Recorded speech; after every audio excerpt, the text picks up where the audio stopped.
ઓમ સાંઈરામ મિત્રો, નવા વર્ષના આપ સૌને ઓમ સાંઈરામ। 1 જાન્યુઆરી સાંઈ બોધ। શ્રી સાંઈબાબા એ જ સાંઈ ભક્તોના સાંઈ ગણેશ છે। પ્રથમ વંદન ગણપતિ, વક્રતુંડ હેરંબ મૂર્તિ, ચતુર્થ વિદ્યાના અધિપતિ, મંગલાકૃતિ ગજમુખ।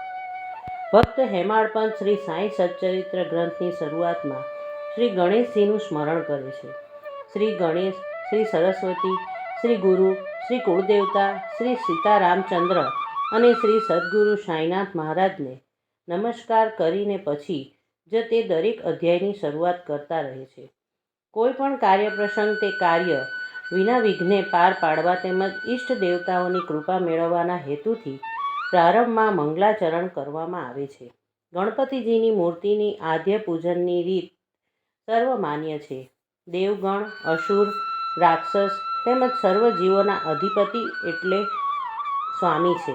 હાથીની સૂંઢવાળા મંગલમૂર્તિ ગજાનન 14 વિદ્યાઓના અધિપતિ છે।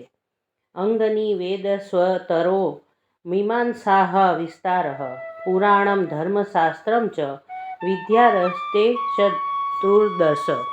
આ શ્લોકમાં ઋગ્વેદ, યજુર્વેદ, સામવેદ અને અથર્વવેદ આ 4 વેદો અને શિક્ષા, કલ્પ, નિરુક્ત, વ્યાકરણ, જ્યોતિષ અને છંદ એવા 6 અંગો મળીને 10 થાય છે। તેમાં મીમાંસા શાસ્ત્ર, ન્યાયશાસ્ત્ર, પુરાણો અને ધર્મશાસ્ત્ર આ 4 વિદ્યા મળીને 14 વિદ્યા થતી હોય છે। બીજા એક ગ્રંથ અનુસાર આત્મજ્ઞાન, વેદ અને વાંચન, ધનુર્વિદ્યા, લેખન, ગણિત, તરણ, ભરત, ગૂંથણકામ, શાસ્ત્રવિદ્યા, વૈદક, જ્યોતિષ, રમણવિદ્યા, સૂપશાસ્ત્ર, ગાયન, ગરુડ વિદ્યા જેવી 14 વિદ્યાઓ છે। આ બધાના સ્વામી વક્રતુંડ શ્રી ગણેશ છે। વક્રતુંડનો અર્થ જેનું મોઢું વાંકું છે એવો નથી, પણ વક્રાન તુંડયતિ અસો વક્રતુંડ। વક્ર એટલે જે વાંકા તેમજ દુષ્ટ છે એવા અથવા વક્ર એવી ખોટી માયા છે તેનું જે ખંડન કરે છે તે વક્રતુંડ એવી મનની ધારણા થવી જોઈએ। આ ગણેશના ઉદરમાં ભૂમ, ભુવ, સ્વઃ, મહ, જપ, જનઃ, તપઃ અને સત્યમ એવા લોક તથા સપ્ત પાતાળ સમાયેલા છે।